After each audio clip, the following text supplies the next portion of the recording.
EWS आरक्षण में age relaxation और जो ओबीसी एससी एसटी वर्ग के लिए एज के साथ साथ जो यूपीएससी में लाइन अटेम्प्ट का जो अवसर मिलता है उसको क्लेम किया गया था। और कुछ राज्य सेवा से संबंधित भी याचिकाएँ थी, खासकर स्कूल शिक्षा विभाग से। तो उसमें उनकी एज जो है ईडब्ल्यूएस कैटेगरी की वो 2 साल या 3 साल या 1 साल ज़्यादा हो रही है। तो उनका दावा ये था कि चूँकि एससी एसटी ओबीसी को भी 5 साल का एज रिलैक्सेशन दिया गया है, उसी प्रकार से ईडब्ल्यूएस वर्ग को भी एज में रिलैक्सेशन दिया जाए। और माननीय न्यायालय ने इसमें अंतरिम आदेश जारी तो किए थे, लेकिन आदेश में ये भी कहा था कि जब तक ये मामला डिसाइड ना हो तब तक इनका अपॉइंटमेंट आर्डर जारी ना हो।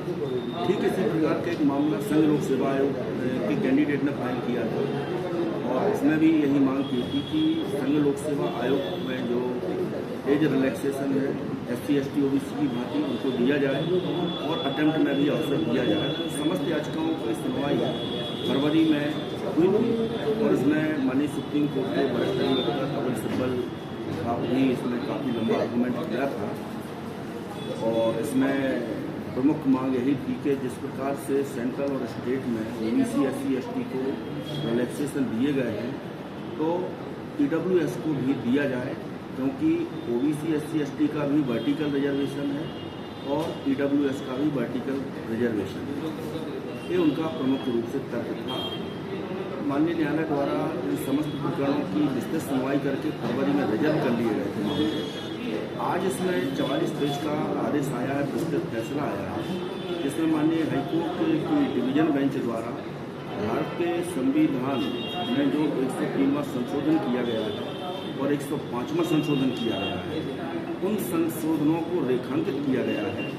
और डीओपीटी द्वारा जो ईडब्ल्यूएस रिजर्वेशन से संबंधित गाइडलाइन जारी की है उसका भी माननीय न्यायालय ने अपने जजमेंट में डिस्कशन किया है।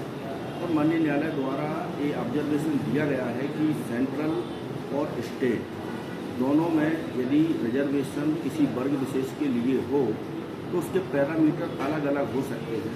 यदि स्टेट के पैरामीटर हैं कुछ और सेंट्रल के पैरामीटर कुछ हैं तो एक दूसरे के सर्विसों में उस पैरामीटर को हम क्लेम नहीं कर सकते हैं। उस सर्विस में वो मापदंड होना चाहिए तभी हम उसमें क्लेम कर सकते हैं। चूँकि ईडब्ल्यूएस आरक्षण में एज रिलैक्सेशन से संबंधित ना तो कोई संवैधानिक प्रावधान है, ना ही कोई डीओपीटी की गाइडलाइन में इसमें प्रावधान किया गया है और ना ही राज्य शासन ने कोई इसमें स्पेशल इंस्ट्रक्शन जारी किए हैं। तो माननीय न्यायालय द्वारा अपने पूरे जजमेंट में डिस्कस करते यही कहा है कि ईडब्ल्यूएस को एज रिलैक्सेशन से संबंधित या अन्य रिलैक्सेशन से संबंधित कानून में कोई प्रावधान नहीं है, इसलिए माननीय हाई कोर्ट डायरेक्ट नहीं कर सकती है और समस्त याचिकाएँ खारिज कर दी गई हैं। अब इस आदेश के अगेंस्ट सुप्रीम कोर्ट में SLP दाखिल करने की रेमेडी है, तो जो एग्रीड कैंडिडेट हैं वो उसमें अपील करेंगे।